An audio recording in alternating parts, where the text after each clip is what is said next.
Hi welcome all, எப்படி இருக்கீங்க? இன்றைக்கி வித்தியாசமான மல்டிகிரெயின் அடை தோசை செய்கிறது எப்படின்னு பார்க்கலாம். இதுக்கு தேவையான பொருட்கள்: இட்லி அரிசி 1 கப், பச்சரிசி 1/2 கப்,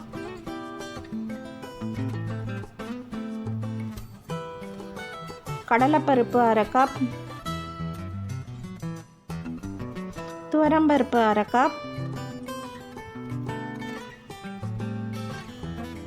பச்சை பருப்பு 1/4 கப்,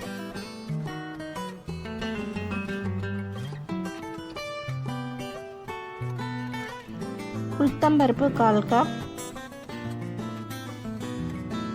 காஞ்ச மிளகாய் 7லேருந்து 10 வரைக்கும் நமக்கு காரத்துக்கு ஏற்ற மாதிரி யூஸ் பண்ணிக்கலாம்.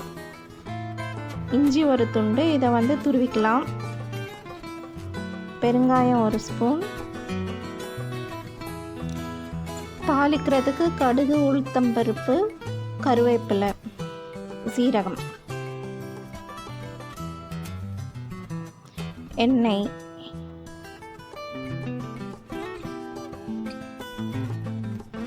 துருவிய தேங்காய் 1/2 கப், அரிசி பருப்பெல்லாம் தண்ணி ஊற்றி நல்லா சுத்தம் செஞ்சு நிறைய தண்ணி ஊற்றி 4லேருந்து 6 மணி நேரம் மேலே ஊற வைக்கலாம்.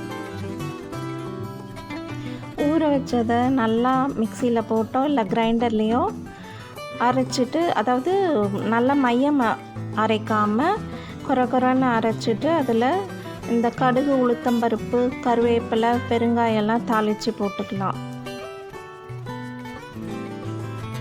இப்போ அடை தோசை மாவு ரெடி.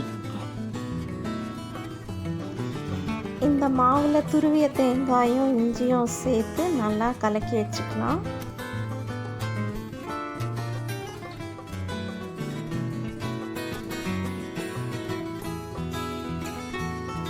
ஸ்டவ்வில் தவா வச்சு காஞ்சதும் இந்த அடை மாவை எடுத்து தோசை மாதிரி ஊற்றி இதில் கொஞ்சம் எண்ணெய் சேர்த்து கொஞ்சம் நேரம் வேக விடலாம்.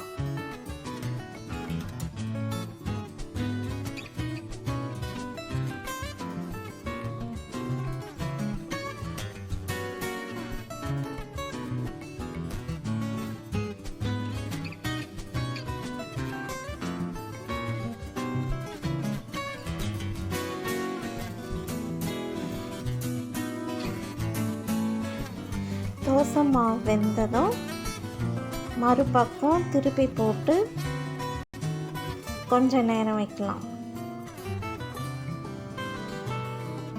இப்போ சத்தான சுவையான அடை தோசை ரெடி ஆகிடுது.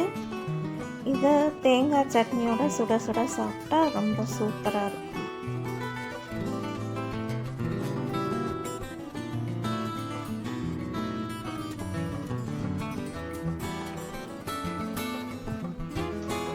இந்த வீடியோ பிடிச்சிருந்தால் லைக் பண்ணுங்கள், ஷேர் பண்ணுங்கள், சப்ஸ்கிரைப் பண்ணுங்கள்.